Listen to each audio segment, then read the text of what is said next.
l'appel des martyrs.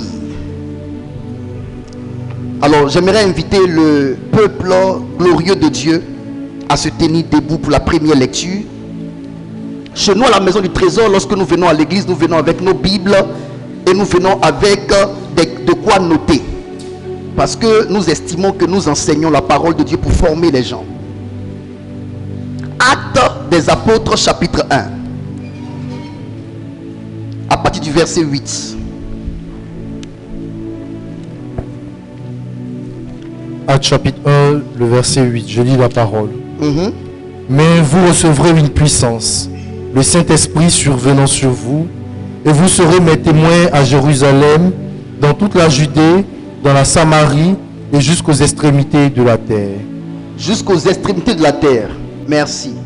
Asseyez-vous dans la présence glorieuse de Dieu, dans une nouvelle année qui va être très puissante. Alors,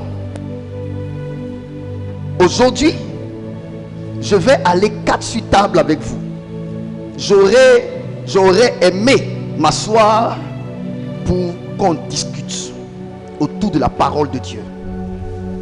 Mais, sincèrement, aujourd'hui, je veux réellement parler avec vous pour vous révéler les vérités sacrées du ministère. Parce qu'il faut qu'on se parle. Il faut qu'on communique. Il faut qu'on échange. Il faut qu'on discute réellement de cette histoire de Dieu qui nous engage ici. La première des choses, vous devez savoir que l'Ancien Testament a été écrit en hébreu. Le Nouveau Testament a été écrit en grec. L'Ancien Testament aussi en araméen. Et donc vous devez savoir que la Bible a été traduite de l'hébreu au français, à la langue anglaise, ainsi de suite. Du grec au français, à la langue anglaise, ainsi de suite. Donc l'origine des mots, pour mieux les comprendre, il faut aller à leur source. Quand la Bible dit vous serez mes témoins, témoin c'est la traduction en français, mais le véritable mot ce n'est pas témoin, le véritable mot c'est martyr. Et donc quand Jésus dit vous recevrez une puissance survenant sur vous, le Saint-Esprit, et que cette puissance là qui est le Saint-Esprit fera de vous des témoins, Jésus est en train de dire à ses disciples vous allez recevoir la puissance qui est le Saint-Esprit qui fera de vous des martyrs. Donc vous serez martyrs, cite les villes. Dans la Judée, vous serez des martyrs dans la Judée, dans la Samarie, jusqu'aux extrémités de la terre. Jusqu'aux extrémités de la terre. Maintenant, quand la Bible dit que vous serez mes témoins, donc des martyrs, dans la Judée, dans la Samarie, oui, et jusqu'aux extrémités de la terre, ça veut dire il n'y a pas un seul endroit dans lequel vous allez aller porter ma parole sans être des martyrs. Donc être un martyr est votre identité, votre identité légale. C'est que lorsque la puissance du Saint-Esprit vient sur vous, cette puissance là fait de vous des martyrs. Vous ne pouvez pas vous départir de cette identité. Vous ne pouvez pas vous séparer de cette identité. Vous transportez cette identité partout où vous allez. Que vous soyez en Judée, en Samarie, à Jérusalem, jusqu'aux extrémités de la terre, au boulot, en famille, au village, peu importe là où toi, sur qui l'Esprit de Dieu vient, tu seras sous l'identité de martyr. Ça doit être clair dans votre esprit. Maintenant, laissez-moi vous parler. Lorsque Jésus dit vous recevrez une puissance survenant sur vous, le Saint-Esprit qui fera de vous des martyrs, ça veut dire que c'est l'impact du Saint-Esprit sur celui sur qui il vient, qui est martyr. Donc, le martyr est le résultat de la présence du Saint-Esprit sur l'enfant de Dieu. Vous comprenez ça? Oh. Bien. Aujourd'hui, on va se parler. Il s'appelle Monsieur Kwame Auguste Jean-François. Il a accepté Jésus comme Seigneur et Sauveur personnel. Il est enfant de Dieu. Maintenant, il est enfant de Dieu. Jésus marche avec lui 1 année, 2 années. À la 3e année, Jésus lui dit: bien, tu as fait 3 ans d'école. Tu vas recevoir maintenant ta récompense. Donc ton diplôme. Le diplôme que tu vas recevoir là, c'est le Saint-Esprit qui va venir sur toi maintenant. Tu seras investi du vêtement qui fait de toi un diplômé. Et quand tu es le diplômé maintenant, ta nouvelle identité, ton nouveau travail, c'est que tu deviens martyr. Monsieur Acré fait la formation pour être professeur. Pendant qu'il est en train de faire la formation pour être professeur, il n'est pas professeur. Il est un individu, un citoyen lambda comme tout autre. Mais au bout de combien d'années pour être professeur? On fait combien d'années? Au bout de 4 ans, à la 4e année maintenant, on dit: bon, comme tu as fait ta formation et que tu as réussi, maintenant tu vas recevoir ton diplôme. Tu vas sortir maintenant professeur. Et c'est avec maintenant le titre de professeur que Monsieur Acré se promène de partout. Donc vous devez savoir, n'est pas martyr qui veut. Être martyr, c'est la fonction qu'occupe un disciple de Jésus après avoir réussi ses épreuves en tant que disciple. Vous comprenez? Donc, les disciples de Jésus étaient à l'école. Parce que disciple, par définition, c'est quoi? C'est élève. Un apprenant. Il apprend auprès d'un maître. Vrai ou faux? Donc, ma fille, Alicia, est élève. Elle est en train d'apprendre l'œuvre de Dieu auprès de Monsieur René, qui est son père spirituel. Elle va faire 3 ans à apprendre auprès de lui. Après les 3 ans, il est satisfait de sa formation. Il dit maintenant: toi, parce que tu as réussi à tes tests pendant les 3 années, tu vas recevoir maintenant le Saint-Esprit qui va venir sur toi. Mais l'Esprit de Dieu qui vient sur toi, là, qui est la puissance qui vient d'en haut, va faire de toi maintenant martyr. Ta nouvelle fonction, c'est que tu es martyr. Donc, être martyr est la fonction qu'occupe le disciple qui a réussi ses tests pendant ses années de formation au pied de son maître, qui est le Christ. Ça veut dire, n'importe qui n'est pas martyr. Un martyr est un méritant. D'accord? Un martyr est un méritant. C'est un homme qui a appris, qui a été soumis à des tests de mise à niveau et qui finalement a réussi à ces tests. Amen. Est-ce que vous comprenez cela? Maintenant, la définition du martyr. Qu'est-ce qu'un martyr? Écrit: le martyr, c'est une personne qui a souffert la mort pour sa foi. Une personne qui a souffert la mort pour sa foi. Dans la définition, on parle de la foi religieuse. Mais je m'arrête à la foi. Une personne qui a souffert la mort pour sa foi ou pour une cause à laquelle elle s'est sacrifiée. Il est écrit: elle sait. Ça veut dire, elle décide de souffrir volontairement, parce qu'elle aura compris son identité. Écoutez, un vrai soldat, on ne l'exhorte pas pour aller au combat lorsque des ennemis attaquent sa nation.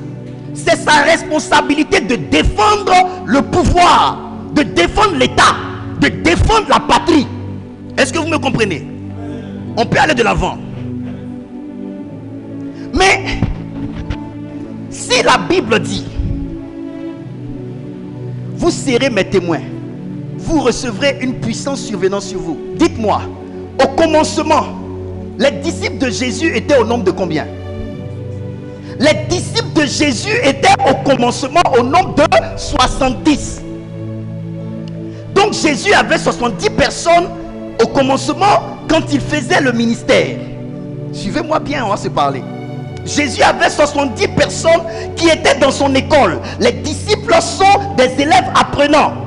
Donc Jésus était le maître, établi sur 70 personnes qui avaient pris la décision d'apprendre à ses côtés. Mais un tri va se faire. Un tri va se faire pendant que les années vont passer. Jésus enseignait ces personnes et il est arrivé à un moment où Jésus a donné un enseignement dur à avaler pour les petits cerveaux. Suivez-moi. Jésus se lève un jour et Jésus dit, celui qui mange mon corps et boit mon sang aura la vie éternelle. Car il faut que vous mangiez mon corps et que vous buviez mon sang pour être sauvé. Sur la base de cet enseignement, sur les 70, il y a 58 qui se sont mis de côté. Attention, ceux qui se sont mis de côté et qui ne pouvaient pas accepter cet enseignement de Jésus étaient en plus grand nombre. 58. Qu'est-ce qu'ils ont dit? Ils ont dit, les paroles de cet homme sont dures à entendre. Qui peut l'écouter? Même Jésus a été traité de quelqu'un dont les paroles sont dures à entendre. J'aimerais vous donner une caractéristique d'un vrai maître. Un vrai maître, un véritable maître enseigne avec rigueur. Parce qu'on ne peut pas former de vrais élèves sans rigueur. On ne peut pas former de vrais élèves sans réprimande. Aujourd'hui, j'enseigne la vérité aujourd'hui. Il m'a dit de venir vous parler 4 sur table pour que vous puissiez comprendre. Pour que vous puissiez comprendre. La façon dont votre machette est tranchante dépendra de comment votre machette a été aiguisée. Si votre machette coupe facilement, c'est que votre machette a été assez aiguisée. Mais prenez le cas d'une machette qui est aiguisée. Vous ne voyez pas que la machette diminue. Quand on est en train d'aiguiser une machette, vous ne voyez pas que la machette diminue. Vous ne voyez pas du métal tomber sur le sol, le grain du métal qui tombe. Mais quel est l'objectif de celui qui est en train d'aiguiser? Il n'est pas en train de tuer, il n'est pas en train de démolir, il n'est pas en train de froisser, il n'est pas en train de mal agir. Il est en train d'aiguiser. Il est en train d'aiguiser. Il est en train d'aiguiser. Au commencement, lorsque celui qui est en train de rendre tranchante la machette, quand il est en train de travailler la machette, comment la machette peut-elle interpréter son œuvre? Tu es en train de me tuer. Tu es en train de me tuer. Je suis en train de perdre de ma nature. Je suis en train de diminuer. Je suis en train de perdre de mon métal. Tu es en train d'amoindrir ma grosseur. Tu es en train de supprimer un peu de ma chair. Tu es en train de me détruire. Mais demain, lorsque la machette, au-delà de toutes ces requêtes, au-delà de toutes ces réprimandes internes, au-delà de toutes ces crises de colère, de nerfs, au-delà de tous ces combats internes, va accepter de demeurer quand même dans les mains de celui qui l'aiguise, finalement on va être aiguisé. Quand on va prendre cette machette, passer sur la gorge de l'animal, et qu'on va prendre l'autre machette qui n'a pas subi le même traitement, et qu'on passera sur la gorge de l'animal ou sur le bois, la différence qui va se créer, c'est que l'autre qui a été aiguisé va couper rapidement, mais l'autre qui n'a pas été aiguisé ne va pas couper rapidement.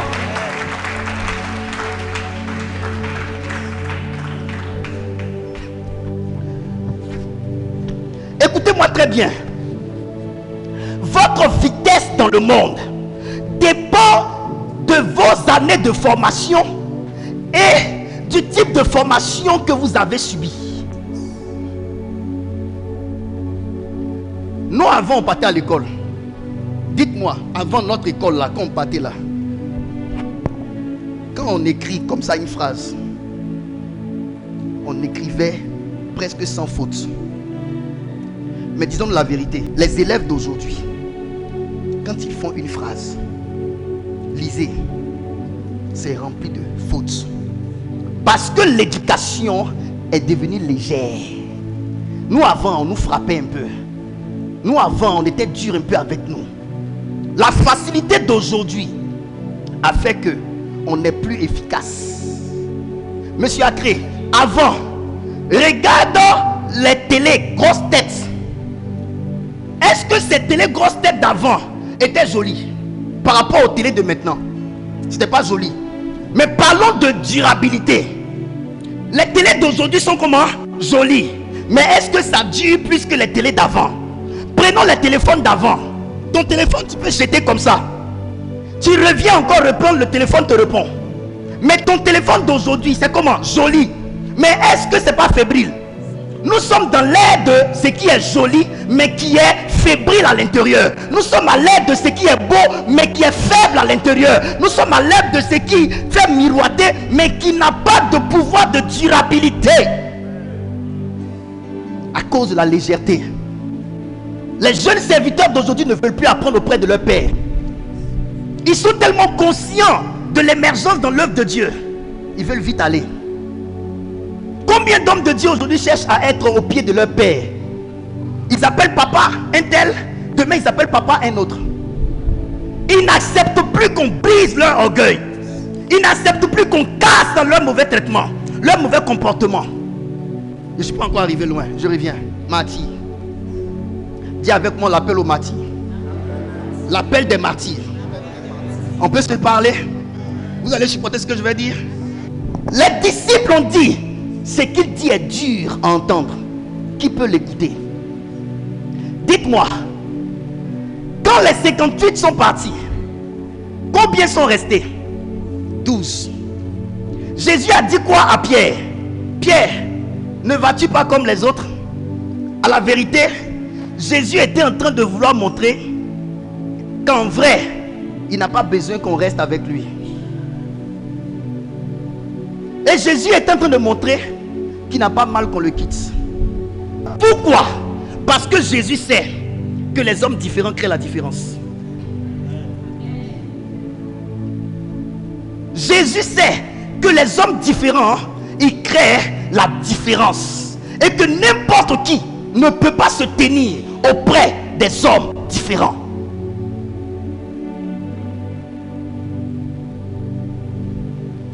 Faites ce que tout le monde fait.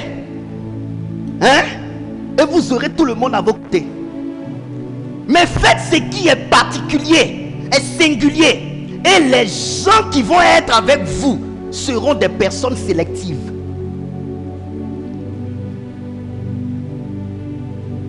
Quand une femme est une femme différente, sa différence crée déjà le tri de ceux qui la draguent. Mais quand une femme n'est pas différente et qu'elle est femme comme tout le monde, n'importe qui essaie. Nous qui sommes en Christ, réellement en Christ, n'importe qui ne peut pas être notre enfant spirituel. Je peux parler? Jésus dit des choses que les gens ne peuvent pas supporter. Ils disent non, qui peut écouter cet homme? Quand tu les entends à 58 en train de critiquer Jésus, si tu viens les trouver, tu auras l'impression que c'est Jésus qui a tort, alors que c'est leur cerveau qui a tort, alors que c'est leur niveau qui a tort. Ils sont pauvres d'esprit, ils sont petits d'esprit, ils sont enfants bébés dans la tête, ils ne sont pas grands du tout pour comprendre les choses des grands.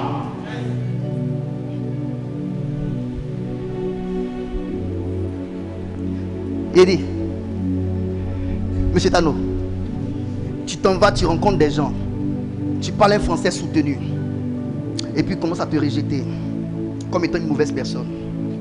Dis-moi, es-tu une mauvaise personne? C'est eux qui ne comprennent pas français. C'est eux qui ne comprennent pas le français.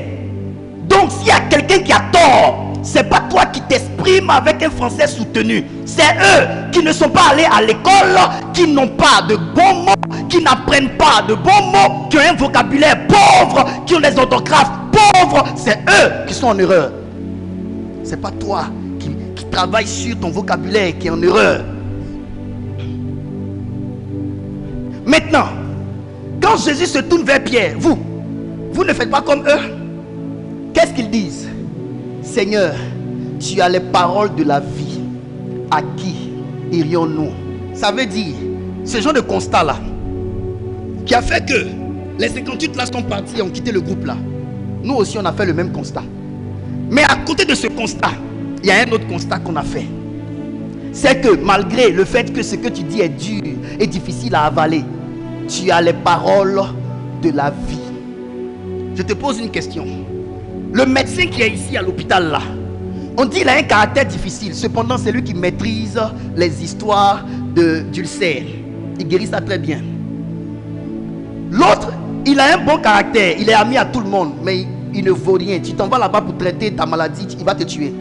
Dis-moi, tu vas choisir qui? Celui qui est dur, mais qui traite bien et qui guérit. Lui qui est dur, mais qui traite bien, quand tu vas chez lui, il est dur. C'est pas facile de marcher avec lui. Parce que c'est un homme plein de restrictions. Un homme avec qui, pour t'entendre, il faut être discipliné. Et c'est justement parce qu'il est fort dans son domaine qu'il est entouré de discipline. Quand tu as de la maîtrise, tu deviens un maître. Quand tu as de la maîtrise, tu deviens un maître. Et un maître ne s'assoit pas avec des élèves. Je suis dur. Tu sais pourquoi je suis dur? Parce que j'ai bossé dur pour être fort dans ce domaine-là, qui me classe au-dessus de toi. Vous penserez que ceux qui ont étudié sont orgueilleux, qui n'aiment pas marcher avec des gens qui n'ont rien dans la tête. Non. Ils ont bossé dur pour ne pas être avec tout le monde.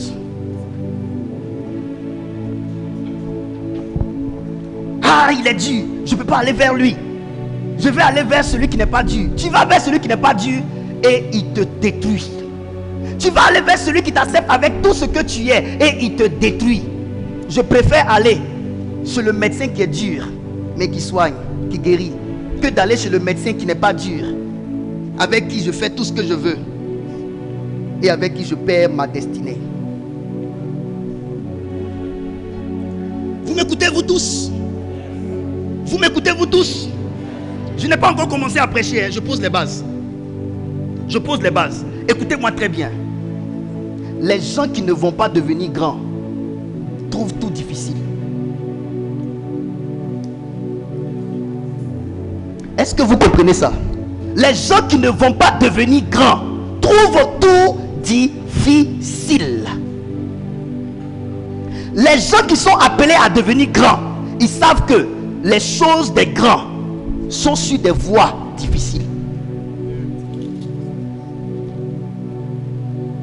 Vrai ou faux?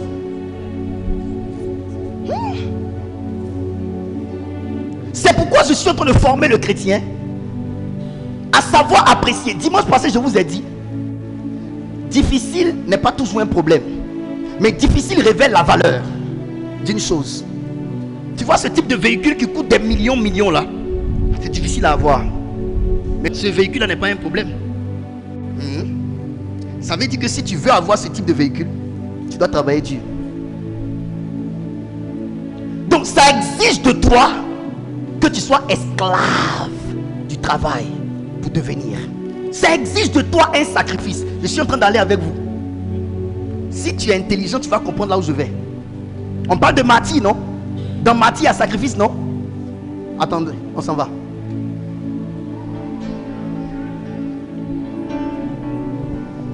Tu as les paroles de la vie. À qui irions-nous? Dites-moi. Pierre n'est-il pas resté avec Jésus? Matthieu n'est-il pas resté avec Jésus? Les 58 ne sont-ils pas partis? Est-ce que le fait que les 58 aient abandonné Jésus, ça a diminué Jésus en quelque chose?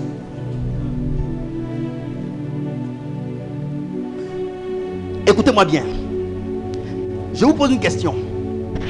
Est-ce que tu as appris lorsque ce qu'on t'apprend, tu le connais déjà? Est-ce que tu as appris lorsque ce qu'on t'apprend, tu le connais déjà? Tu n'as rien appris. Ce que Jésus enseignait à ces personnes-là, c'est des choses qui étaient difficiles à avaler. Ça veut dire qu'ils n'avaient pas ça dans leur connaissance. C'est du nouveau. Si Jésus vient te dire ce que tu sais déjà, est-ce que Jésus t'a appris? Vous ne grandissez pas lorsque ce qu'on vous enseigne est la même chose que vous savez. Il faut que ce qu'on vous enseigne soit au-delà de ce que vous savez pour que vous puissiez grandir.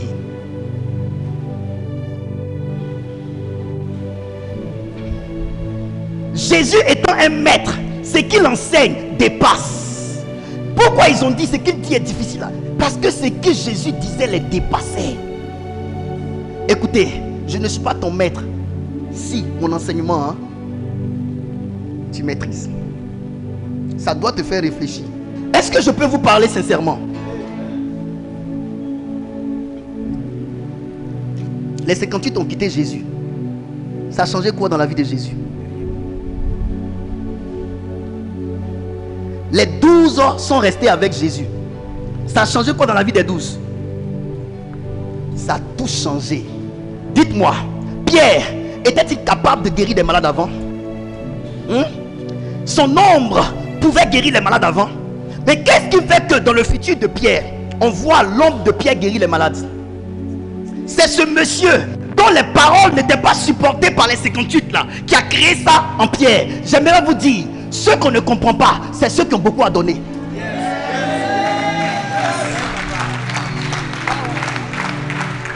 Nous là, on ne nous comprend pas. Les Joël Francis Tatou, on ne les comprend pas. Les Alpha Kao, on ne les comprend pas. C'est les Makandiwa, on ne les comprend pas. Ils ont une onction qui fait douter les gens. Ils ont des messages qui font cogiter les gens. Mais pourquoi? Parce que ces messages-là, pour les comprendre, il faut grandir. Écoutez, le problème n'est pas le message. Le problème, c'est ta dimension à toi. Tu n'as pas l'âge de comprendre ces choses. Oh, tu ne dois pas accuser le messager. Tu ne dois pas accuser le message. Tu dois accuser ton niveau. Tu as un petit niveau qui ne te permet pas de comprendre cet enseignement-là. Insulte ton niveau, n'insulte pas l'orateur. On peut avancer. On peut avancer.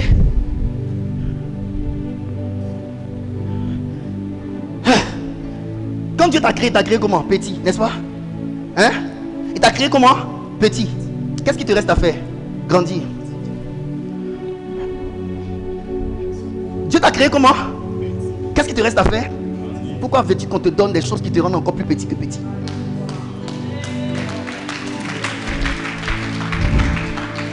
On doit t'enseigner des choses qui te font grandir.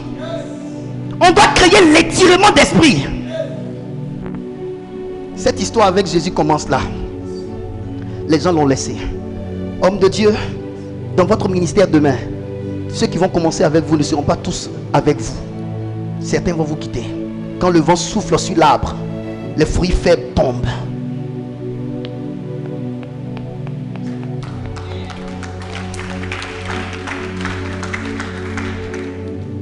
On peut avancer. Voilà l'histoire de Jésus avec ses disciples. Ça commence là. Maintenant, de Deuxième vérité que j'aimerais dégager pour vous. Jean chapitre 1er. Mon fils, à qui Jésus a parlé de vous recevrez la puissance de Dieu survenant sur vous.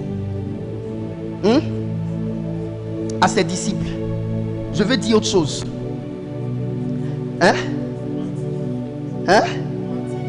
Aux martyrs. Très bien. Maintenant les martyrs là c'est qui?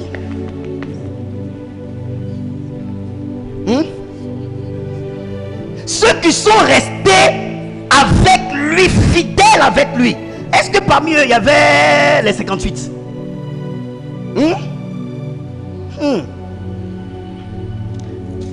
Cette réalité de vous recevrez une puissance survenant sur vous, est-ce que ça a concerné les 58? Écoute-moi bien. Quand on n'est pas fidèle à un homme qui a un pouvoir, on se prive de son héritage. L'héritage des disciples qui sont restés fidèles, c'était la puissance du Saint-Esprit survenant sur eux. C'était cet héritage-là. Après 3 ans de formation, Jésus dit, vous allez recevoir le Saint-Esprit. Le Saint-Esprit qu'ils allaient recevoir, les 58 étaient-ils concernés? Bien. Ce qu'ils ont su de Jésus au début de leur marche, avec ce que Jésus a commencé à faire dans la vie de ceux qui sont restés fidèles, est-ce que tout ça n'était pas en Jésus-Christ? Mais quels sont ceux qui ont eu part à ça? Ceux qui sont restés fidèles. Quand vous ne restez pas fidèle à un homme de pouvoir, vous vous privez de votre héritage. Vous vous contentez que du peu alors que vous avez beaucoup à gagner avec lui. Est-ce que je parle? Allez-y aujourd'hui voir le pasteur Papa Mohamed Sanogo. Quand il commençait son œuvre, est-ce que les gens voulaient s'attacher à lui? Non, parce qu'ils ne voyaient pas l'avenir de cette œuvre. Mais ceux aujourd'hui qui sont élevés à ses côtés, c'est qui? C'est ceux qui, lorsqu'il était dans les ténèbres, sont restés avec lui. Aujourd'hui, ils bénéficient de la même lumière que lui. Daddy Shekina est un homme réussi dans le ministère, dans la francophonie ici. Ceux qui étaient avec lui dans le noir au monde, on ne le connaissait pas. C'est ceux-là qui sont restés fidèles à lui, qui aujourd'hui montent avec lui. Ils sont aussi grands comme lui. Écoutez-moi bien. Écoutez-moi bien. Ne doutez jamais du futur d'une sémence. Ne doutez jamais du futur d'une sémence. Parce que le mystère qui est dans la sémence, c'est que la sémence a un futur. Parce que dans la sémence se trouve l'arbre.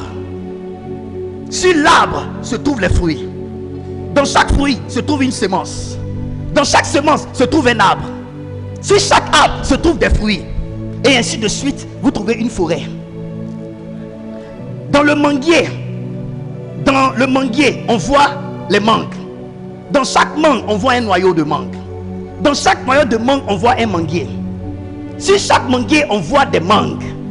Ainsi de suite, on voit une forêt de manguiers.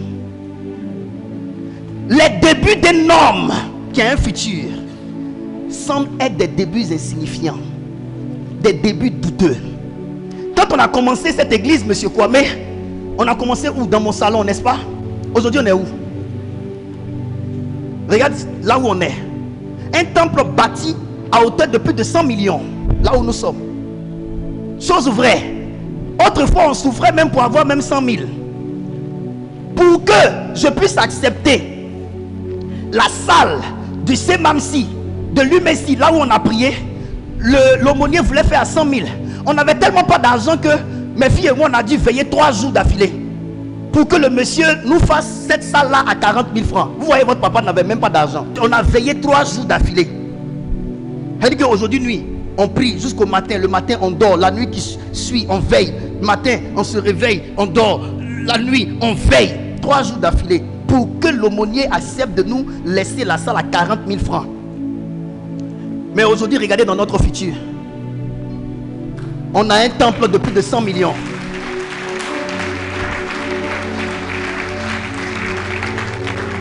Un homme qui a une destinée a un futur.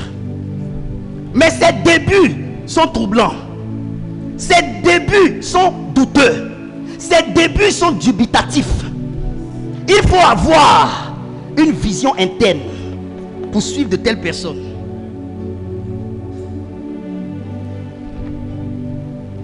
Les disciples sont restés fidèles à Jésus. Et finalement, c'est à eux, Jésus parle du langage du Saint-Esprit qui viendra sur eux. Et dit, la promesse de Dieu. Le Saint-Esprit est la promesse de Dieu faite aux jeunes gens qui vont marcher à la suite de Christ. Joël 2, 28. Vous recevrez le Saint-Esprit. L'Esprit de Dieu viendra sur vous. Les jeunes gens auront des visions. Les vieillards auront des songes. C'est une prophétie de l'Éternel. Une promesse de l'Éternel. Cette promesse-là a concerné que des personnes fidèles à Jésus. Pas des personnes qui se plaignent de tout et qui abandonnent.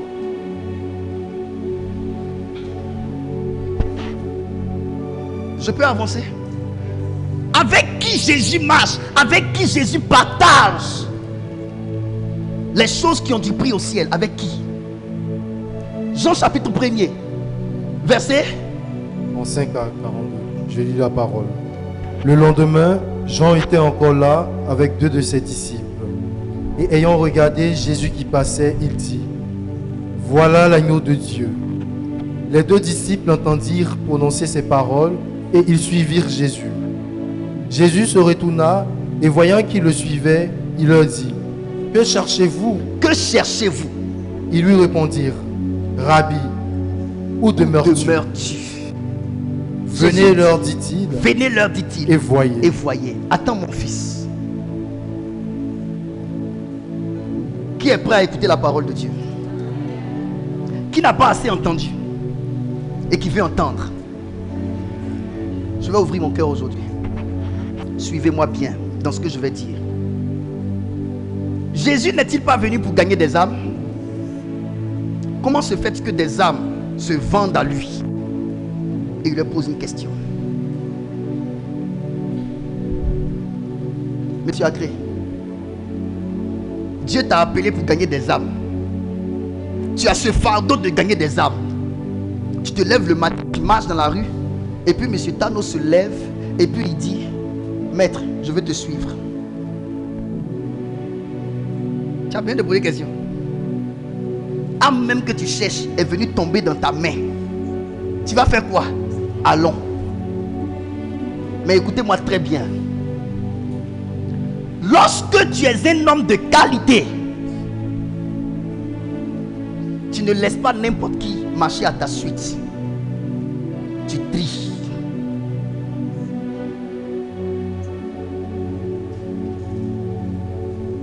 Ceux qui trient ne sont pas toujours compliqués. Ils poursuivent un idéal. Et ce qui ne correspond pas à cet idéal-là, ils rejettent. Le pêcheur qui prend son filet et sa pirogue qui va en mer a dans sa tête le type de poisson qu'il veut manger. Mais il sait que dans l'eau, on peut attraper n'importe quoi.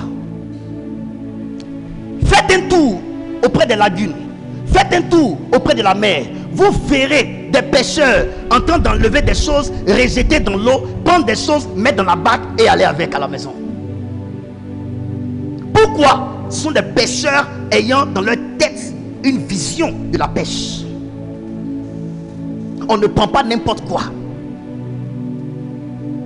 Je suis une femme. Je ne veux pas marier n'importe quel homme. Donc, je n'accepte pas n'importe qui. Et je me mets dans des conditions pour que n'importe qui ne vienne pas vers moi. Je suis un homme. Je veux un idéal dans la vie. C'est pourquoi je ne fais pas n'importe quoi. J'applique à ma vie une certaine discipline parce que je veux être un type d'homme de Dieu dans le milieu des hommes de Dieu. Je ne veux pas être un homme de Dieu comme tout le monde. Je veux être un homme de Dieu de distinction. Je veux être un homme de Dieu de démarcation. C'est pour cela que j'applique à ma vie des restrictions. Celui qui veut être une personne de distinction applique à sa vie la restriction, une discipline. Les choix qu'un homme fait révèlent l'idéal que l'homme poursuit. Oui. Vos choix déterminent vos visions. Oui. Vos choix déterminent vos visions. Le choix de ton église, le choix de ton père spirituel révèle ta vision, où tu veux aller dans cette histoire de Dieu. Si tu veux ressembler à tout le monde, tu vas choisir n'importe quel homme de Dieu comme père spirituel. Le type de père que tu as dépend du type de vision que tu poursuis. Le type d'église que tu fréquentes révèle le type d'âme que tu veux révéler à Dieu. Le type d'âme que tu veux révéler à Dieu.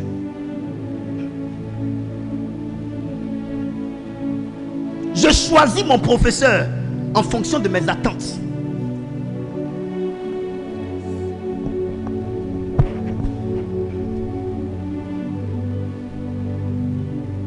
Tu ne peux pas choisir un homme moins intelligent que toi comme coach.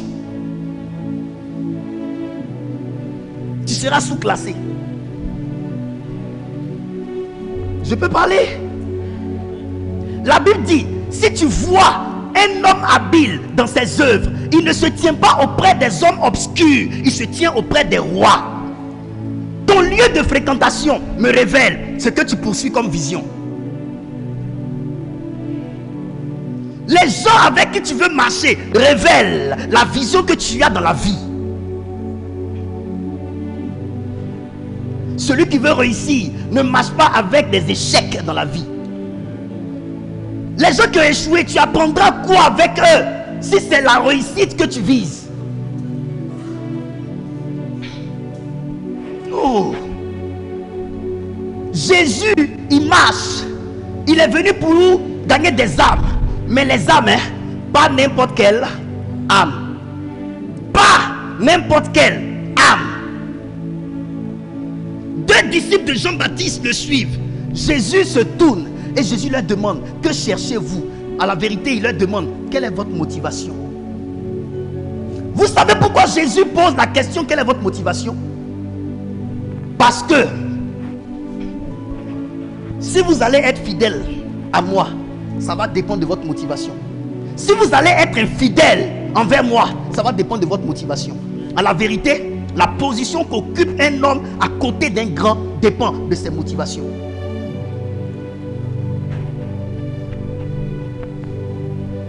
Tu n'as pas compris ça?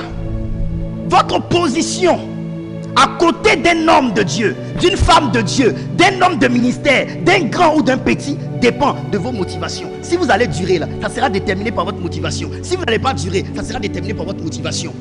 À la vérité, rester et ne pas rester, les deux sont décidés par la motivation qui est dans le cœur de l'homme.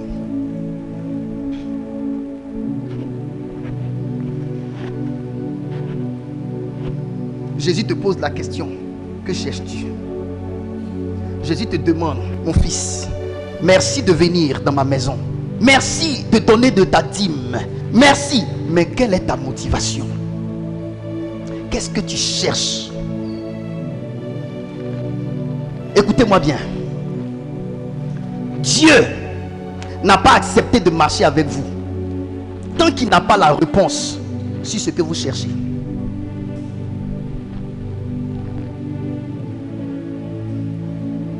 Je prêche à tout le monde. Suivez-moi, mes chers enfants. Jésus n'a pas encore commencé à marcher avec vous. Si tu ne l'as pas convaincu sur ce que tu cherches en venant vers lui. Pourquoi tu viens à l'église? Pourquoi tu es là aujourd'hui? Pourquoi tu n'es pas toujours là? Pourquoi particulièrement aujourd'hui tu es venu? Qu'est-ce qui te motive? Quelle est ta motivation? Quelles sont vos motivations? Le ministère n'a pas encore commencé.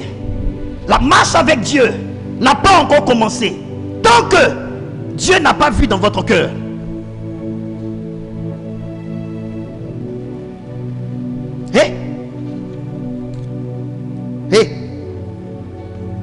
Dieu regarde au cœur. Tout ce que vous montrez à l'extérieur n'influence pas Jésus.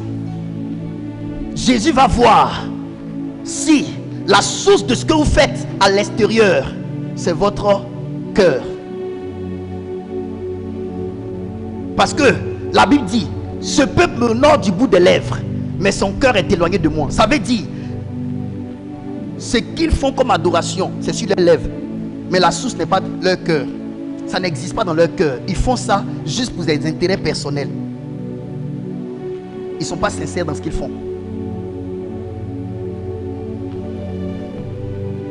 Pourquoi tu joues à la batterie? Est-ce que dans ton cœur, la motivation c'est de glorifier Dieu, ou bien c'est pour prendre ton petit jeton à la fin? Fils, tu peux prendre ton argent à la fin, mais ça ne doit pas être ta motivation. Ta motivation doit être l'adoration. C'est ainsi que tu seras récompensé par l'Éternel, sinon tu as déjà ton salaire. Je suis venu parler aujourd'hui. Qu'on m'écoute. Vous savez quoi? Monsieur Acré, si tu marches en venant à l'église et que le Seigneur n'a pas vu dans ton cœur que ta motivation est saine, tout ce que tu fais est vain. Ça ne compte pas devant lui.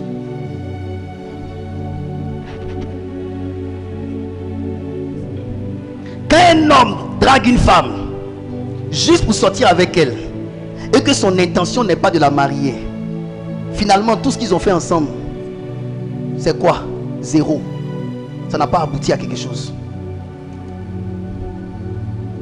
Si un homme sort avec une femme, il doit lui dire sa motivation. C'est pas pour te marier. Je veux juste t'aider, mais tu me donnes un peu ton corps. Si elle n'est pas d'accord, elle refuse. Si elle est d'accord, vous marchez sur une base solide. Qu'est-ce que je suis en train de vouloir dire? Pourquoi Jésus pose la question que cherchez-vous? Parce que Jésus est un Dieu d'alliance. Jésus fait du sérieux. Ma fille Doriane, Jésus fait du sérieux. C'est pour cela, comme Jésus fait du sérieux, il ne peut pas entamer une marche avec une personne sans que les deux ne se parlent sur le fondement de leur relation. On marche sur la base de quoi? La Bible dit, deux personnes font quoi? Ne marchent pas ensemble sans être convenus d'avance. Ça veut dire sans être entendus d'avance. Jésus est comme ça. Il ne marche pas avec toi s'il ne s'est pas entendu avec toi au départ. Il va te demander pourquoi tu veux me suivre. Pourquoi tu viens à l'église? Je pose la question à l'église aujourd'hui. Pourquoi venez-vous à l'église? Pourquoi venez-vous à l'église? Quelle est votre motivation? Êtes-vous venu parce que vous aimez Dieu, ou bien vous êtes venu juste pour vous? Vous êtes venu parce que vous avez de l'amour pour Dieu dans votre cœur. C'est Jésus que vous aimez, que vous voulez suivre, ou bien vous êtes venu juste à cause du pasteur. Vous savez quoi? J'ai décidé d'être un homme de Dieu vrai. Pour ne pas vous mentir. Quand vous allez souvent dans des églises où les hommes de Dieu ne font que du bruit, toujours miracle, miracle, miracle, Dieu en fait, mais on invente les miracles pour vous donner l'impression que Dieu est trop là-bas, et puis c'est ça qui vous motive. Vous partez à l'église que pour les miracles, vous partez dans la maison de Dieu que pour les miracles. La motivation n'est pas saine. Il n'y a rien de frustrant que de marcher avec quelqu'un qui finalement ne vous a jamais aimé, mais qui n'a toujours été là que pour ce que vous lui apportez. Retenez ça. Il n'y a rien de plus frustrant que de marcher avec une personne qui en vrai et en vrai ne vous a jamais aimé, mais n'était là que pour ce que vous lui apportez.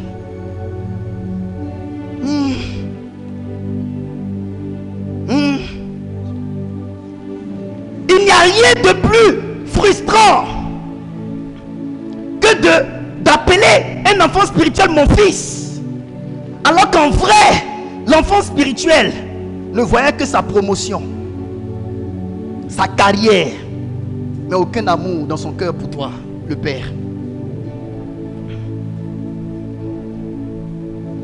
que vous savez que vous pouvez marcher avec quelqu'un tout en vous trompant sur ses réelles intentions envers vous? Et c'est un jour que vous allez découvrir que toutes ces années n'étaient que du mensonge. Bébé, je t'aime, alors que la personne entretenait une relation avec une autre. Il te chantait je t'aime pour ne même pas que tu puisses te douter de sa seconde vie.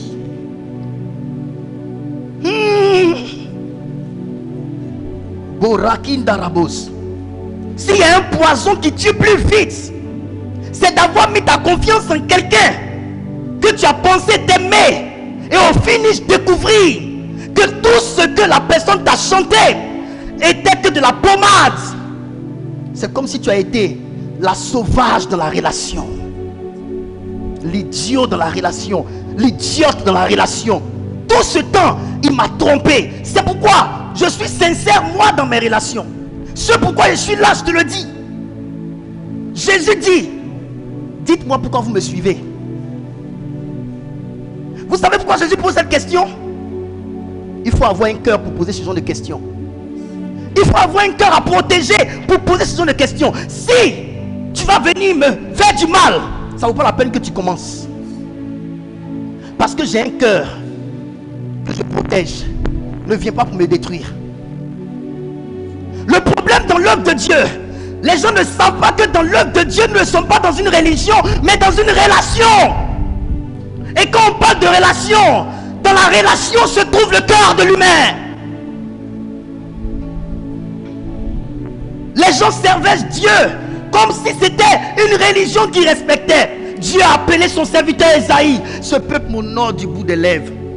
Dieu a appelé son serviteur Jérémie, ce peuple m'honore du bout des lèvres. Mais son cœur est éloigné de moi. Vous savez quoi? Vous êtes venus avec tout à l'église, sauf ce que Dieu cherche, votre cœur, votre vérité, votre sincérité.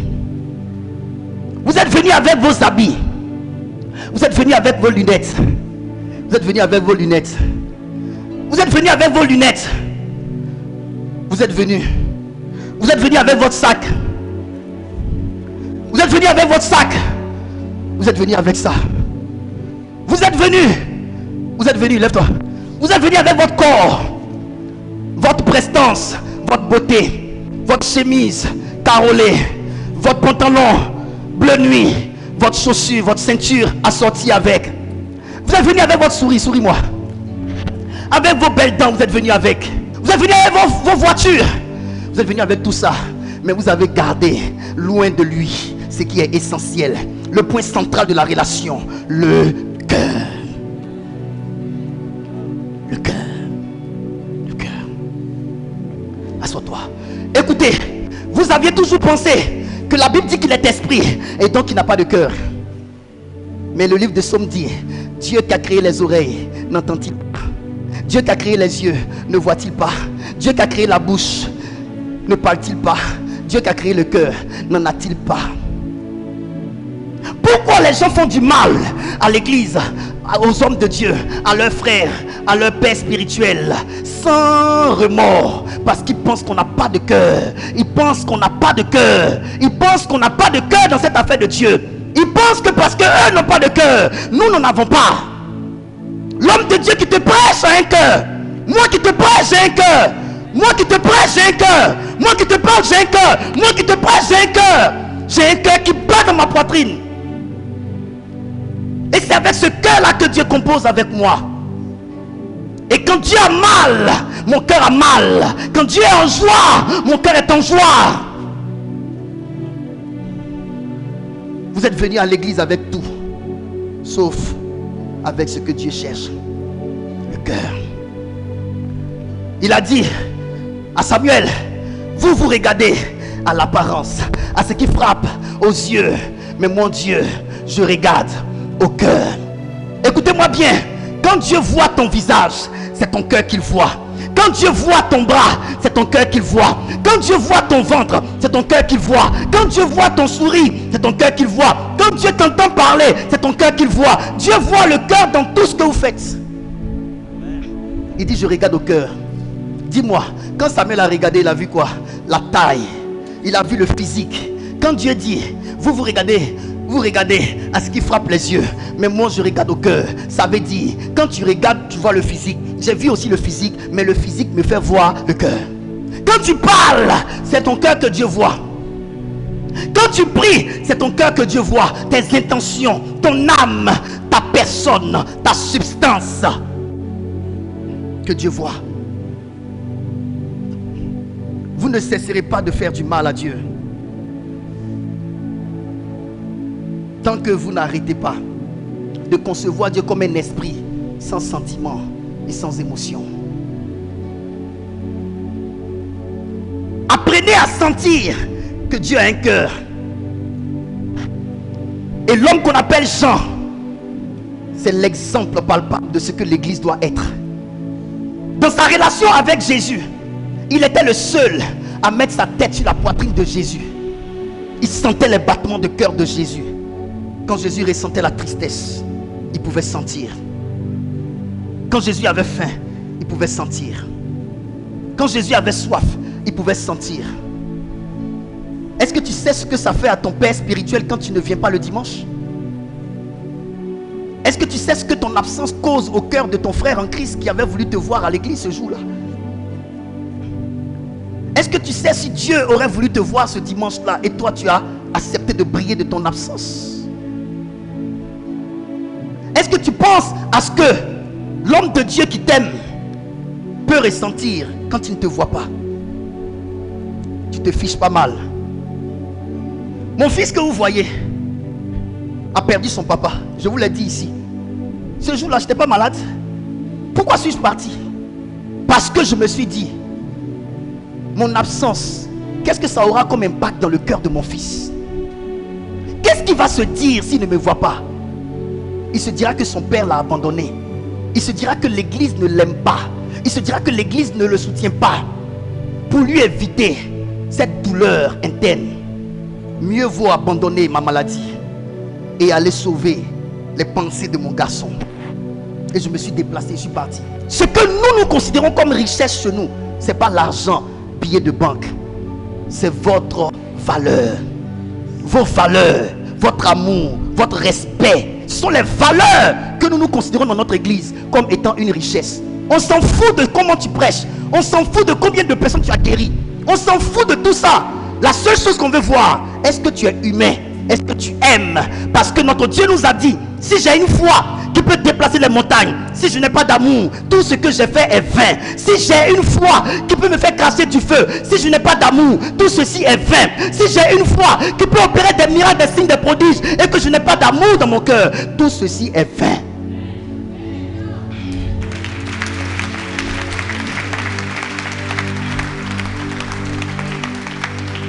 Ce que la personne à qui tu fais du bien doit retenir du bien que tu as fait n'est pas le bien que tu as fait, c'est combien d'amour derrière ce bien que tu as fait.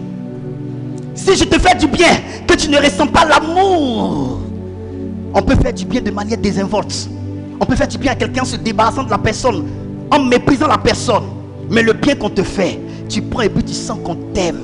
C'est empreint d'amour. J'ai dit, le monde ne souffre pas de solitude. Le monde souffre de manque d'amour. Et c'est parce qu'il n'y a pas d'amour que les gens sont seuls. Tu peux acclamer le Seigneur ce matin.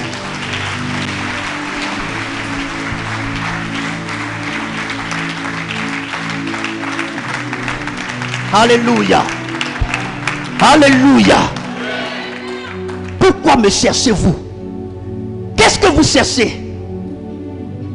Ne venez pas vers moi pour me faire du mal demain. Je suis bien là où je suis. Je suis une femme, j'ai été déjà trahi par trop d'hommes. Si tu viens me draguer, dis-moi quelles sont tes réelles intentions. Tu veux faire quoi avec moi? Tu ne sais pas combien sont venus avant toi. Tu veux être mon fils spirituel aujourd'hui. Tu ne sais pas combien sont passés avant toi. Et aujourd'hui, quand des gens viennent, ils me chantent, je veux être ton fils, et que je les regarde de loin, sans aller vers eux, ils pensent que je suis désintéressé. Non, tu ne sais pas combien sont passés avant toi. Tu ne sais pas dans quel état ils m'ont laissé pour que tu viennes me trouver. Ah Jésus. Ah Jésus. Ah Jésus. Ah Jésus. Vous ne savez pas dans quel état ceux qui sont venus avant vous ont laissé les gens que vous venez de rencontrer. Vous ne savez pas. La Bible dit, mes larmes veulent couler.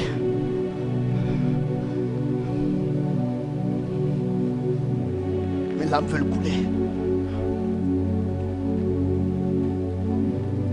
Jésus le mal-aimé. Jésus le mal-aimé. Je veux dire merci à Dieu pour ces deux disciples qui ont marqué la différence. Ils ont dit à Jésus, on a une réponse à ta question. Où demeures-tu?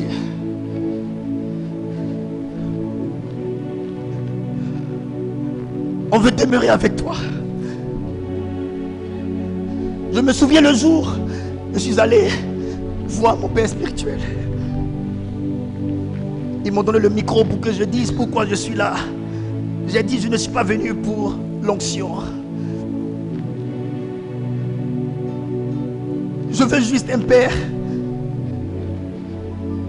à qui montrer mon amour. Je veux juste un père à qui donner mes dîmes et mes offrandes. Au moins quelqu'un qui acceptera de me prendre comme je suis.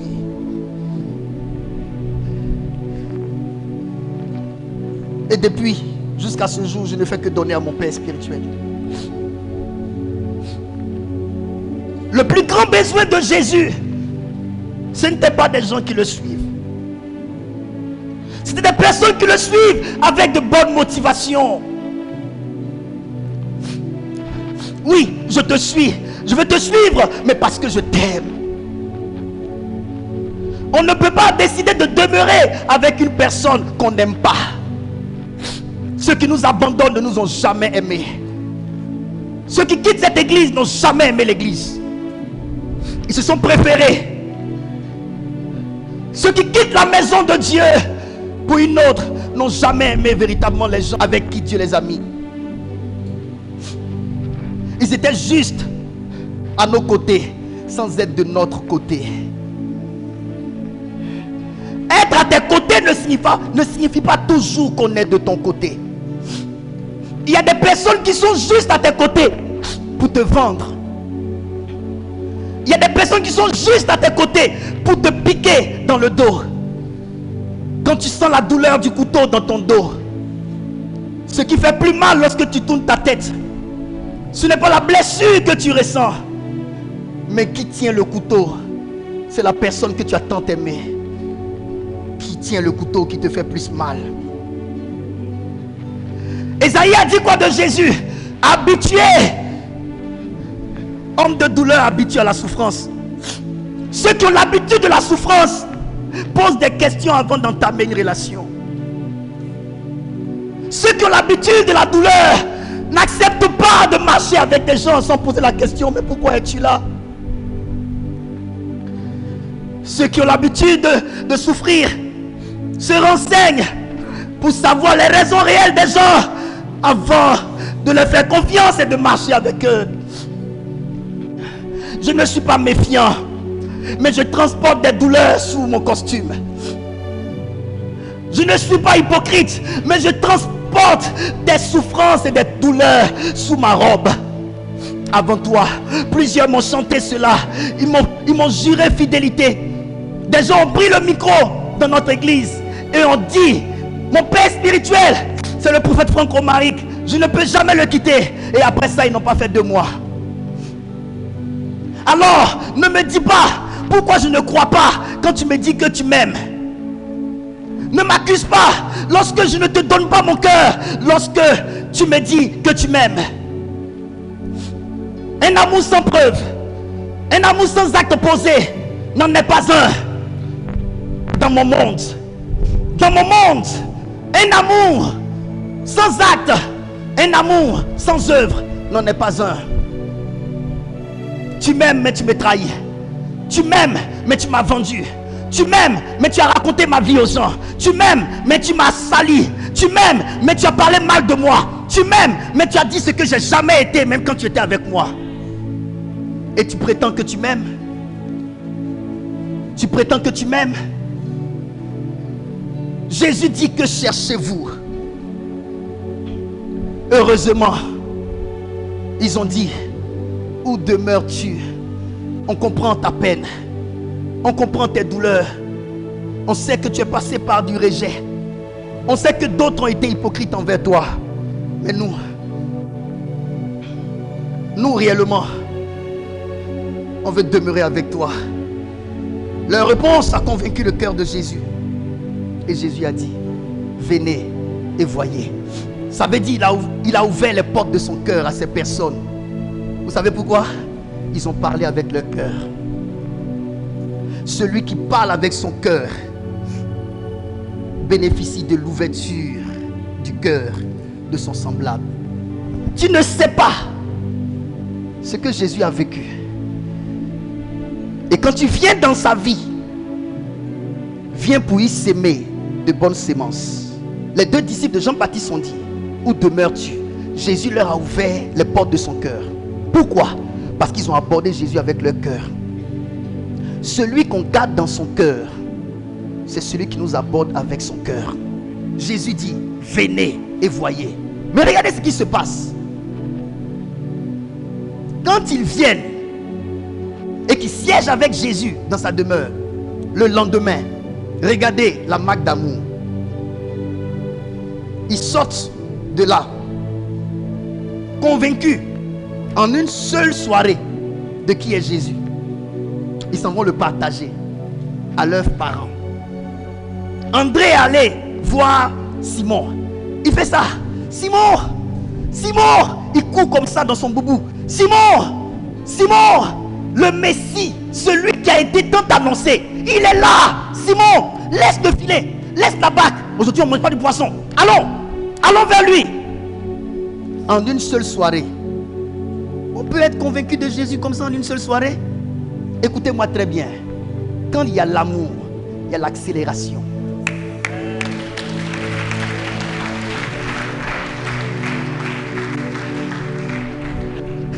Quand vous avez la même âme qu'une personne, le jour où vous rencontrez, c'est comme si vous connaissez il y a longtemps.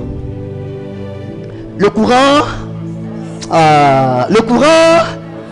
quand tu as la même âme qu'une personne, quand vous êtes compatible, le premier jour de votre rencontre, c'est comme si vous vous connaissez depuis. Il y a ce qu'on appelle la réminiscence.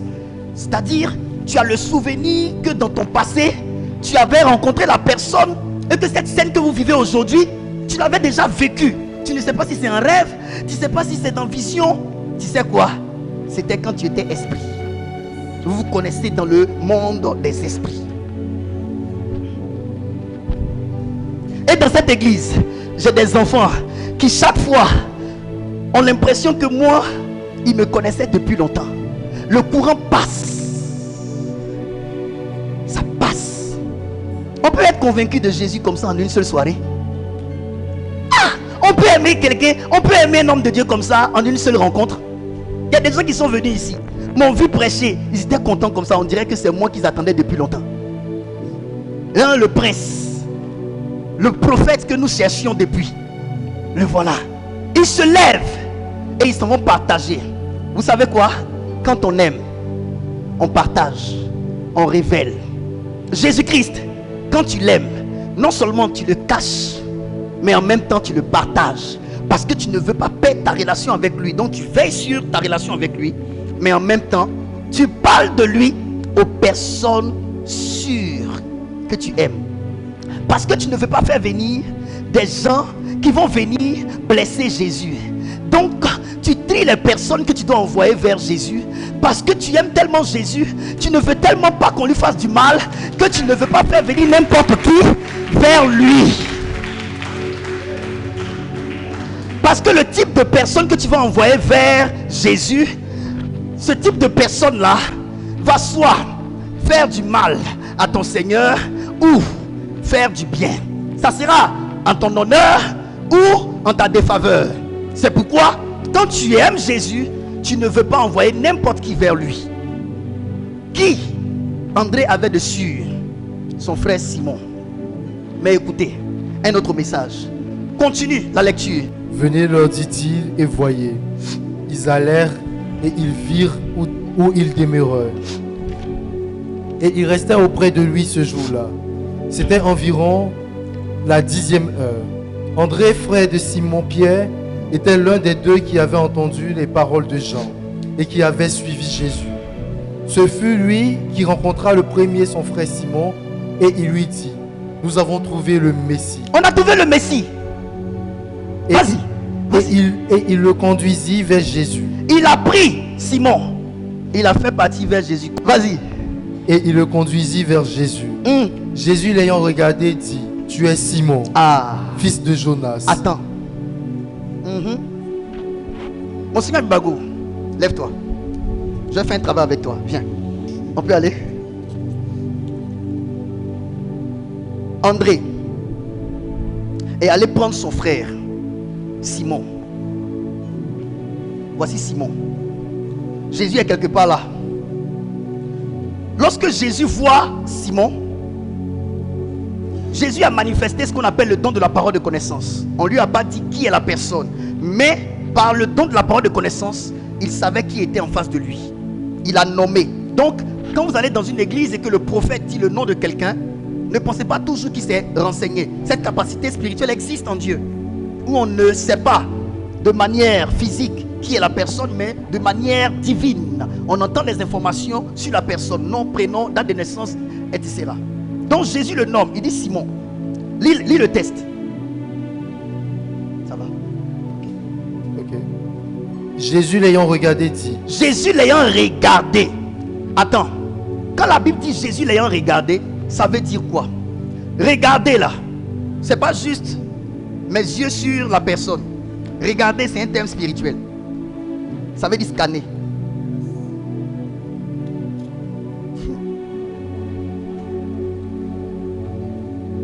Jésus l'ayant regardé, ça veut dire Jésus l'a scanné. Tout de suite là, quand Jésus devait savoir les informations spirituelles sur la personne, son état d'esprit, sa mentalité, sa pensée, sa vision. L'appareil qui est en haut, ça vient au niveau de son cœur. Simon, roseau, indécis, irrésolu. Jésus l'a connu.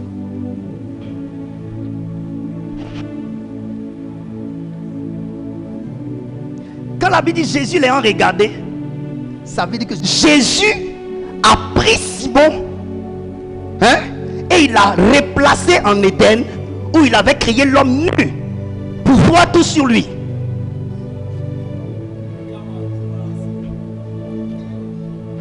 Donc Jésus, quand il a regardé Simon, il a plongé avec Simon dans le passé de Simon pour connaître à l'origine qui il est. Parce que ce qu'un homme est aujourd'hui dépend de ses origines.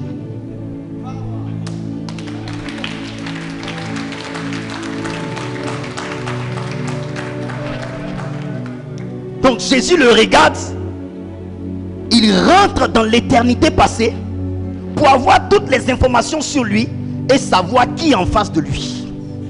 Parce que celui que tu ne connais pas, tu ne sauras pas décider de ta démarche avec lui.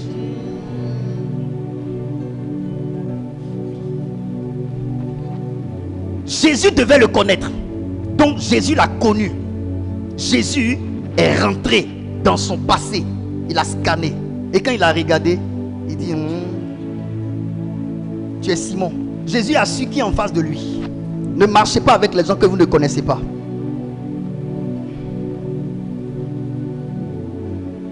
Jésus l'a déjà connu. Qu'est-ce que Jésus dit?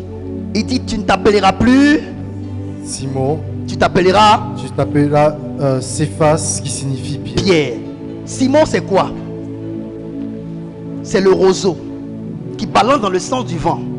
Donc l'homme qui était en face de lui avait pour caractère un homme irrésolu, un homme vacillant, un homme instable. Jésus, quand il dit tu t'appelleras plus Simon mais Pierre, il est en train de dire quoi? Je ne marche pas avec les hommes instables. Je ne marche pas avec les gens indécis. Je ne marche pas avec des personnes irrésolues. Je ne marche pas avec les hommes qui ont la tête de serpent, ayant une langue coupée en deux. Donc tu t'appelleras Pierre, tu seras fils. C'est pourquoi Jésus a dit que votre oui soit oui, que votre non soit non. Tout ce qu'on y rajoute est du malin. La question que je te pose, as-tu une seule parole? Vous n'êtes pas un serpent ayant une langue divisée. Vous devez n'avoir qu'une seule parole. Écoutez-moi bien.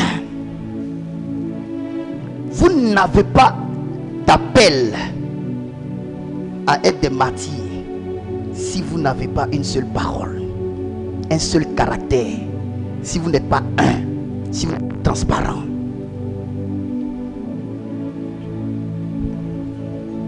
Un chrétien qui est instable ne peut pas avoir l'appel à être un martyr pour Christ.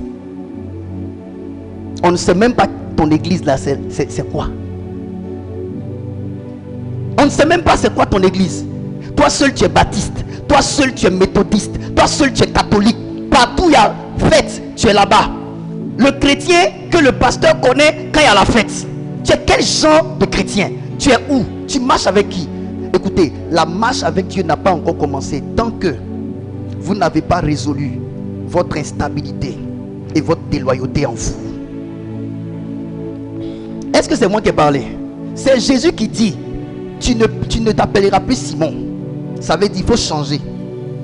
Il faut être un homme résolu. Il faut être un homme stable pour que je marche avec toi. Sinon, sans ça, on ne peut pas aller quelque part avec toi. Dites-moi. Un homme qui ne marche pas droit peut arriver quelque part? Bien. Je peux te parler? Tu suis quelle voie? Tu suis qui? Je vais vous dire une vérité. Il y a des gens qui ne suivent pas Jésus.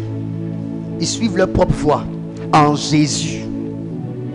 De telles personnes, l'homme de Dieu dit allons à droite. Lui, l'Esprit de Dieu lui dit d'aller à gauche. En temps, il n'est pas dans son église à lui. Il est dans l'église de l'homme de Dieu. C'est-à-dire que toi, tu es dans moi, mon enclos. Je suis le berger. J'ai dit, les moutons, sortez, vous allez aller brouter à gauche. Toi, tu dis que toi, aujourd'hui, tu as envie d'aller manger à droite. Quand tu ne veux pas suivre les directives de l'homme de Dieu qui est établi sur l'église, va créer ton église. Je peux te parler? Un homme irrésolu, un homme indécis, c'est quelqu'un qui ne suit jamais la direction que tu vas lui donner. Il va toujours venir te chanter que Dieu lui dit ceci, Dieu lui dit cela, Dieu lui dit ceci. Jésus te dit, Simon, je ne peux pas marcher avec toi. Mes filles, quand un homme vous drague et puis sa parole est changeante, est-ce que vous êtes tranquille?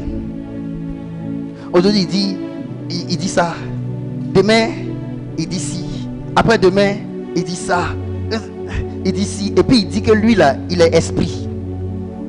Genre lui c'est le mystère, on ne peut pas le sonder. Mon ami, même mystère même est souvent clair. Non, moi je suis un mystère. Tous mes enfants ici savent que Franck Omari, leur papa là, est un mystère. Mais ils le comprennent. Ils savent comment il est. Ils peuvent me définir. Ils peuvent dire que mon père là, ça là il fait pas. Ça là il fait. Voilà, il n'est pas comme ça. Souvent même, il y a des enfants qui se comportent et puis qui se torturent. Il y a certains de mes enfants qui leur disent, papa, va prendre ça en malo. Tu te tortures pour rien. Papa là, il n'est pas compliqué. Tu vas voir, il va te prendre comme ça. Mais toi tu es mystère comment? On ne peut pas te définir. Non, tu es méchant. Tu es juste méchant. Tu tournes la tête des gens. Toi seul tu dis que tu aimes. Toi seul tu fais le contraire. Et puis tu veux qu'on croie que tu aimes.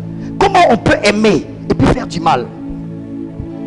Jésus dit, je ne marche pas avec des gens qui sont instables. Je vous dis, si Jésus est votre modèle et que lui-même a refusé de marcher avec un Simon instable, irrésolu et indécis, ce n'est pas vous qui êtes plus que Jésus pour marcher avec des personnes qui sont indécises, irrésolues et instables.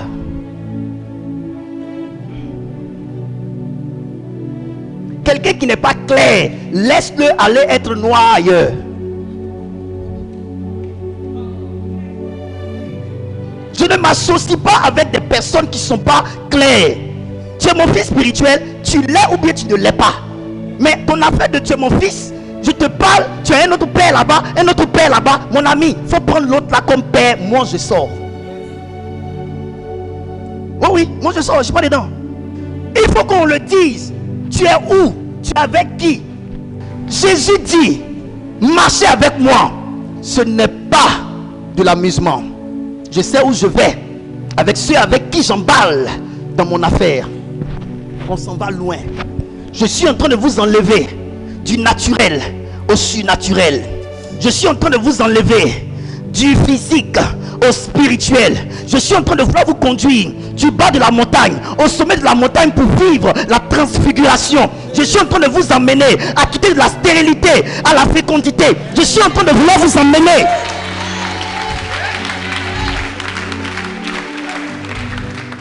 Je suis un Dieu qui crée le changement. Je suis un Dieu qui opère l'ascension dans la vie de ceux qui viennent se donner à lui. Alors, je veux savoir ta position réelle. Vous savez, quand le vent ne souffle pas, le roseau semble être stable.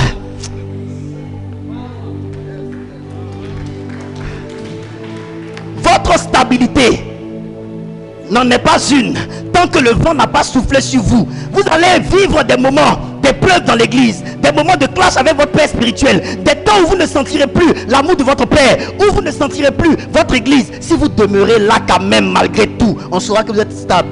Sinon, si ce n'est pas le cas, roseau, tu as compris? Roseau. Je peux te parler? Suis-moi.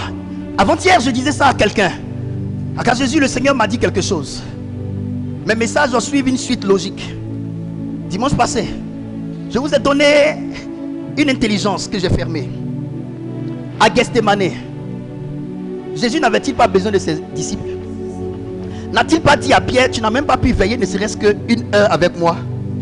Est-ce que Jésus se sentait bien avec ses disciples en ce temps-là? Il ne se sentait pas bien. Les disciples ne répondaient pas à ses attentes. Cependant, est-ce que cela a mis en cause ce que Dieu le Père lui a dit quand il allait prier pendant 12 heures pour choisir les 12 disciples? Il savait que à une saison de sa vie, quand il n'était pas dans cette réalité de Gethsémane, il avait prié toute une nuit où Dieu lui avait montré les 12 personnes qui devaient marcher avec lui. Même quand la saison a changé et qu'il est rentré dans une saison où maintenant c'était Gethsémane, les disciples ne répondaient plus favorablement, il n'a pas dit parce que les disciples ne répondent plus favorablement, je les abandonne. Jésus meurt seul sans être soutenu par ses disciples. Quand il ressuscite devant qui? Ses disciples. Il a trouvé Pierre où? Au bord du lac. Il allait le trouver là-bas et puis il lui a dit, Pierre, m'aimes-tu? Paie mes brebis. À qui il a dit m'aimes-tu? À celui qu'il avait régné. Pourquoi est-il revenu vers lui? Parce que ce que Pierre lui avait fait ne mettait pas en cause ce que Dieu lui avait dit concernant Pierre. Toi, Dieu te dit que je suis ton père spirituel. Quand tu as mangé et que tu es rassasié, demain, 1 mois, 2 mois, 3 mois, tu vis des épreuves et tu as besoin de ton père spirituel, et parce qu'il ne répond pas favorablement comme tu le souhaites, Dieu encore revient te dire, c'est pas ton père spirituel. C'est quel Dieu qui est venu dire à Jésus, Pierre là, il t'a pas soutenu pendant ton temps de preuve, donc ce que je t'ai dit là, je t'ai menti. Faut changer, va prendre quelqu'un d'autre. C'est pourquoi je dis, je ne crois pas aux jeunes chrétiens d'aujourd'hui qui disent que Dieu leur a parlé, c'est faux. Je ne crois pas, je vous le dis, écoutez-moi bien, je ne crois pas aux gens qui disent que Dieu leur parle, mais qui n'ont pas en eux la stabilité. Toi-même, tu n'es pas fidèle. Toi-même, quand tu dis quelque chose, tu ne fais pas. Et puis tu dis que Dieu t'a parlé, moins de te croire. Toi-même, déjà, ce que tu dis, tu ne fais pas. Et puis Dieu va te parler, et puis moi, je vais te croire. D'abord même, écoutez-moi bien. Jésus a connu le nom de Simon. Et il lui a dit, tu dois être Pierre. Ça veut dire, je ne marche pas avec les gens qui sont instables. Tu penses que Dieu qui t'a parlé là, pendant qu'il sait que tu es instable là, lui-même il croit dans ce qu'il t'a dit? Hein? Tu penses? Tout simplement pour te dire que c'est pas Dieu qui t'a parlé. Quand Dieu parle à quelqu'un, il parle à quelqu'un, il va d'abord toucher son instabilité. Sois stable. Dieu ne te dit pas que tu es instable et de régler ton affaire d'instabilité. Il va te dire autre chose en laissant ton caractère. Si Dieu t'a réellement parlé, pourquoi tu fais ce que Dieu t'a pas dit? Mais je vous dis toujours, les prophéties, les bonnes prophéties sur vous, qui ne traitent pas votre filet caractère, qui empêchera la prophétie de s'accomplir là, je doute de ça. Dites-moi, est-ce que Simon n'avait pas d'avenir avec Jésus? Est-ce qu'à l'avenir on n'a pas vu Simon opérer des miracles avec Jésus? Est-ce qu'à l'avenir on n'a pas vu Jésus remettre les clés de l'église à Simon? Mais le premier jour ils se sont rencontrés, Jésus lui a donné quelle prophétie? C'est la prophétie du changement de son caractère. Donc avant que le Seigneur ne te parle de ton avenir, il faut qu'il règle ta nature qui va détruire le futur. Il faut qu'il te dise que ta nature est une nature qui ne peut pas permettre un futur avec moi. Vous n'avez pas de futur avec le Christ si vous n'avez pas résolu votre instabilité et votre déloyauté. Tu ne sais pas prendre un père longtemps. Tu ne sais pas avoir un seul père dans ta vie. Tu ne sais pas avoir une seule église. Il suffit que tu changes de localité, que tu changes de père. Mon frère Komaï, mon père Dieu n'est pas ici. Il est au Congo Kinshasa. Mais je ne suis pas allé prendre un autre pour le remplacer. Comment vous partez en voyage, votre église de source, vous abandonnez votre église de source pour aller souffrir ailleurs avec des hommes de Dieu que vous ne connaissez même pas? Celui qui n'a pas été à l'origine de ta vie n'a pas très souvent les équipements pour conduire le reste. Un homme de Dieu qui ne te connaît pas ne saura pas te guider. Jésus a regardé Simon. Ça veut dire l'homme de Dieu doit te regarder, doit te connaître avant de te confier des choses. Regardez, je finis avec ça. Pour connaître un enfant spirituel, donne-lui la chair et puis donne-lui des instructions. Dirige comme ça, dirige comme ça, dirige comme ça. Tu vas voir, s'il suit ce que tu lui dis, c'est quelqu'un d'obéissant. Mais s'il va au-delà, il fait ce qu'il veut, cet homme-là, fais attention à lui. Il ne va pas te respecter. Un enfant de Dieu qui respecte l'autorité de son père, il s'arrête là où son père lui a dit. Mais celui qui ne respecte pas ce que son père lui dit, il fait comme il veut. Lui là, c'est un rebelle. Dieu utilise l'épreuve de l'élévation pour vous connaître, l'épreuve du rabaissement pour vous connaître. Dieu peut te lever pour te tester.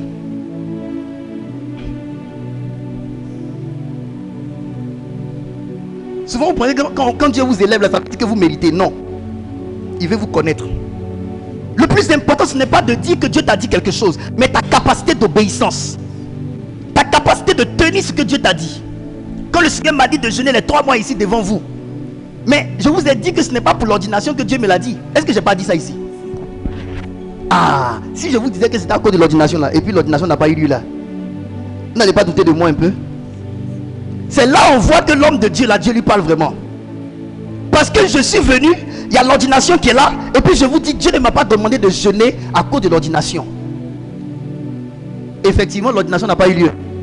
Et si je disais que Dieu m'a dit de jeûner pour l'ordination, et puis ça n'a pas eu lieu, on allait dire quoi? Dieu n'a pas vu le côté là, il n'a pas dit ça à papa. Il y a un doute. Je finis avec ça. À partir d'aujourd'hui, sachez que aucune prophétie ne compose avec un caractère instable. Aucune prophétie ne compose avec un caractère instable. Tu es impoli, tu respectes personne, et toi Dieu te parle. Et quand Dieu te parle, il ne te parle pas sur ton impolitesse. Il ne te parle pas sur ton orgueil. Il te parle sur ta gloire. Quel est ce Dieu là qui va élever quelqu'un dans la gloire, qui ne respecte même pas ses propres engagements vis-à-vis de Dieu? Vous vous foutez de qui? Attendez, vous prenez Dieu pour qui même au fait? Aujourd'hui tu vois les petits enfants comme ça se lèvent. Un ange m'est apparu, l'ange m'a dit ceci. On est jeune, mais notre jeunesse n'est pas un handicap. Mettons de la sagesse dans notre jeunesse pour qu'on nous respecte dans cette œuvre de Dieu. Est-ce que vous voyez ici, quand je prêche, on est dans les yéyés? Ici on est stable, on est posé, on aime les gens sûrs.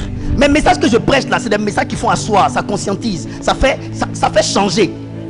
On n'est pas dans les histoires de si tu te lèves, tu cries Amen 10 fois, tu cries Amen 20 fois. Ça là, ça crée de l'effervescence pour rien. On veut des personnes sûres. Vous ne respectez même pas vos propres parents et vous voulez venir parler à qui?